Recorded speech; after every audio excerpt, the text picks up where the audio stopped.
తోడులేని నీడలేని గూడులోకి వచ్చింది.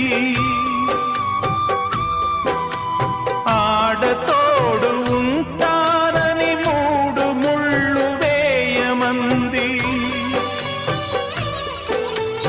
రాయి కన్న రాయి చేత రాగాలు పలికించి రాక్షసుణ్ణి మనిషి చేసి తన దైవం అన్నది.